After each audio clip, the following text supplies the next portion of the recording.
যে পিবিআই যে প্রতিবেদন দিয়েছে, মামলা প্রতিবেদন দিয়েছে আসামিদেরকে এই মামলা থেকে অন্যদিকে ডাইভার্ট করার জন্য প্রতিবেদন এই মামলা থেকে নেওয়ার জন্য বলেছিলেন, কিন্তু বিজ্ঞ আদালতও তাদের সেই আবেদন গ্রহণ করে নাই এবং নারাদিকে কিন্তু গ্রহণ করেন নাই। স্পষ্ট করতে এই যে পুলিশ এবং হচ্ছে কি আমরা সেই প্রশ্নটা করছি সংস্থাকে যে দায়ী করবে, এক্ষেত্রে দেশের যে আপনার হচ্ছে আইনি ব্যবস্থা, এটাতে তো রাষ্ট্রপক্ষেও ভূমিকা রাখার কথা ছিল।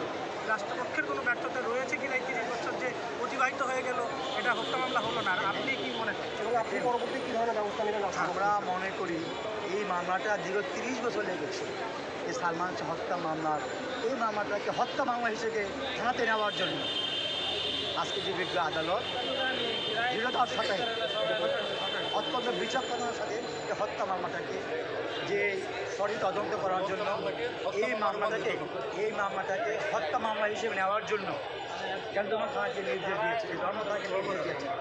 আবার এও বলেছেন যে জনক রিজভী আহমেদ ফরহাদ যে 164 টাকা জবানবন্দি দিয়েছেন, সেই তার বক্তব্যটাকেও এই মামলার এজাহারে গণ্য করার জন্য নির্দেশ দিয়েছেন এবং বলেছেন এই মামলাটাকে তদন্ত সংস্থা, থানা, পুলিশ, বিএন, আমাদের যে তৎকালীন যে বিজ্ঞ নিম্ন আদালত ম্যাজিস্ট্রেট ছিলেন, আদালতেরও সঠিক ভূমিকা ছিল না বলে তার ফাইন্ডিংসে বলেছেন।